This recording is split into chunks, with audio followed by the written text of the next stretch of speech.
এই খেলা বন্ধ করো। তবে মন চায় মাঝে মাঝে খেলি। প্রতিটা মানুষের জন্য খেলাটা খুবই ইম্পর্টেন্ট। হ্যাঁ হ্যাঁ, মেয়েরা কখনো ছেলেদের মন নিয়ে খেলে না, সরি টু সে। ছেলেরা মেয়েদের মন নিয়ে খেলে। মেয়েরা যদি কাউকে মন থেকে ভালোবেসে থাকে, তাকেই পছন্দ করে, তাকে লাইফ পার্টনার রাখতে চায়, তাকে নিয়ে সামনে এগোতে চায়। কিন্তু ছেলেরা আসলে নাটক করতে করতে থাকে, এই জন্য মেয়েরাই কষ্ট পায় মাঝখানে, ছেলেরা কষ্ট পায়। সোনিয়ার মন নিয়ে কি কেউ খেলেছে কিনা?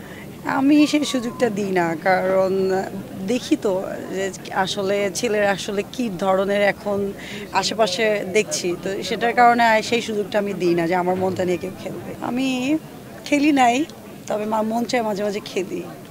প্র্যাকটিসে আছে। হ্যাঁ,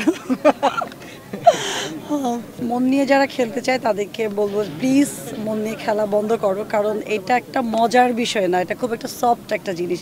দেখা গিয়েছে অনেক খুব ইমোশনাল হয়ে অনেক রকম পদক্ষেপ নিয়ে নেয় মন নিয়ে খেলার যে অভিনয়, সেটা অনেক মেয়ে পেশা নিতে পারে না, দেখা গিয়েছে অনেক রকম একটা অ্যাটেম্প করে ফেলে।